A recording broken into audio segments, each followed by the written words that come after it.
What's up, softball players? Today's video is for pitchers. So if you're a fast pitch pitcher and you want to improve your mental game, which will improve your physical performance and your output on the field, today's video is going to be for you. So I'm Dan Blewett. I'm a former pro pitcher, and I love talking about the strategy side of pitching and the mental side of pitching, whether it's softball or baseball. And today I'm going to give you 4 steps as a softball pitcher where you can really drill things down and get back on track, whether you're in a high pressure situation or maybe you've had some bad outcomes in this inning and you're frustrated and you're upset. And this is the same formula you can use whether you're playing, 10U all the way up to high level Division I softball. All right, so the first step when you're feeling frustrated, you've got high emotions on the mound, or you're in a high pressure situation and things are just getting tense. When you're in the circle, the first thing you need to do to calm yourself down is to step off, step out, and take a deep breath. So a deep, slow breath. Not only makes you physically feel better because it gets oxygen, fresh air into your brain, but it also slows time back down and it puts it on your side. The game starts and stops on you, right? As a pitcher, you control when the next pitch comes. So if you're feeling out of control, the game feels like it's speeding up. Your kind of mind is racing because there's now 2 runners on and no one out, and it's really hot and you're just like starting to feel overworked. Stepping out, getting out of the circle, taking that long, slow, deep breath is the very important first step.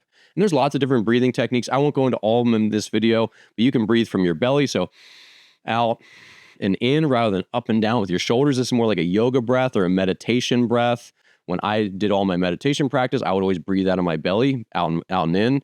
And some people say that makes you feel calmer when you do it that way. You can do box breathing, which is you breathe in, you hold, you breathe out, and then you hold. So maybe 3 seconds breathe in, 3 seconds hold, 3 seconds breathe out, and then another 3-second hold. That sort of makes a square, right? That's what's called box breathing.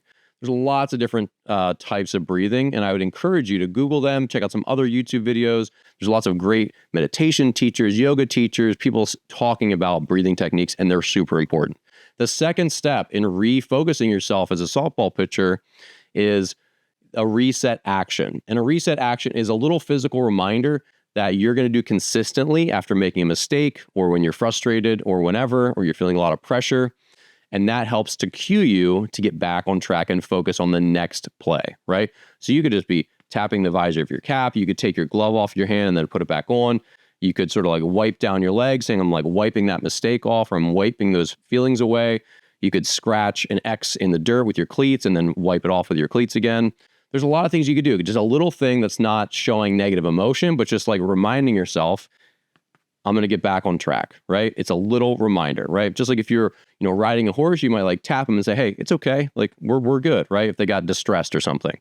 Same thing here. Hey, I'm going to refocus on the next play. So whatever your reset action is, also known again as a mistake ritual, whatever yours is, you can customize it and make sure it's something that you feel really comfortable with and it helps you get back on track. So step 3, the next way that you're going to refocus as a softball pitcher when you're feeling stress in a high pressure situation, or you've just had a bad outcome, you walked a batter, gave up a double, gave up a home run, is self-talk. So self-talk is just the things that we say to ourselves.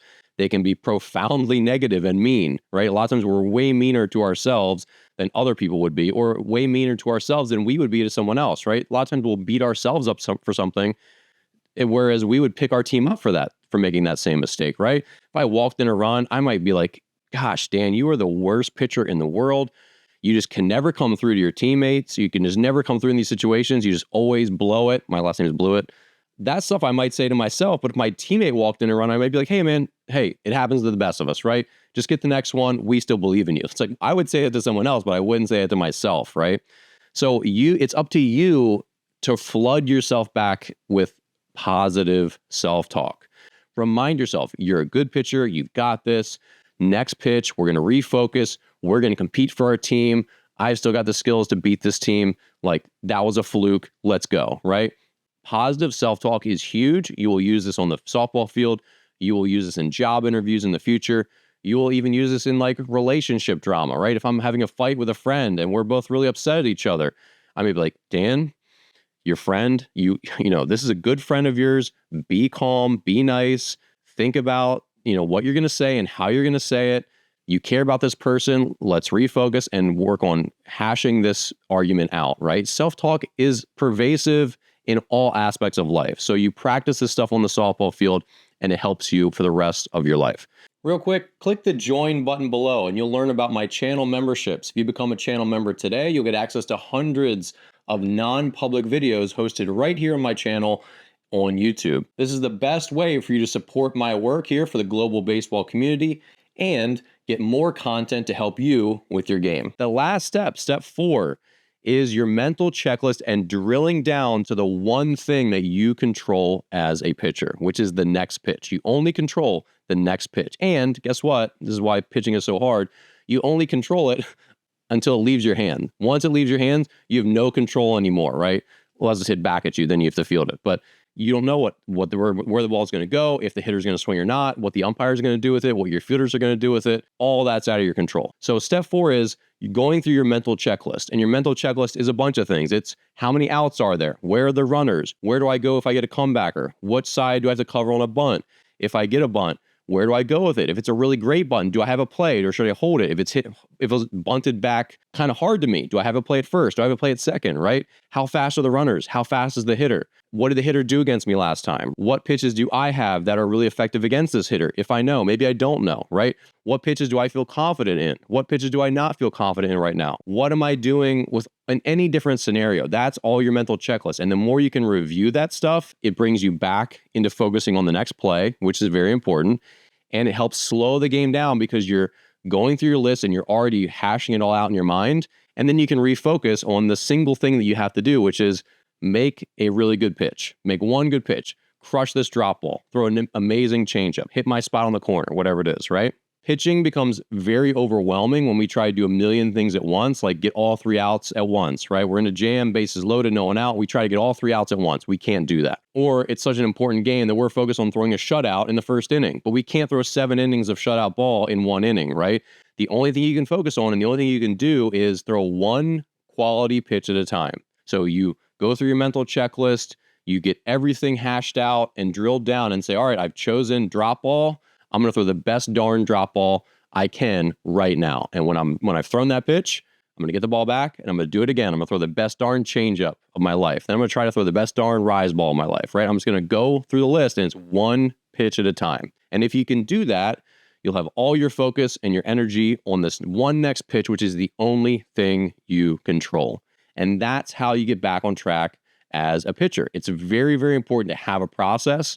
So if you go through these steps, taking a deep breath, your reset action, positive self-talk, and then going through your mental checklist, drilling down to focusing on just the next pitch, you will continue to have better and better results as a pitcher, and you will optimize all the hard work that you put in practice. So leave me a comment. What do you like to teach as a coach on the mental game when you're talking to your pitchers? If you're a pitcher, what do you do to calm yourself down when you're in a high pressure situation or you're really frustrated with yourself? Leave me a comment below. I love the discussion. And lastly, check out my book. This is my mental skills book called This Slump Shall Pass.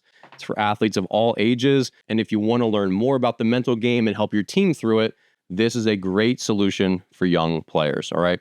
Thanks again. Be sure to hit the subscribe button or the join button where you can become a channel member and get even more non-public VIP videos here on YouTube. And I'll see you here in the next video.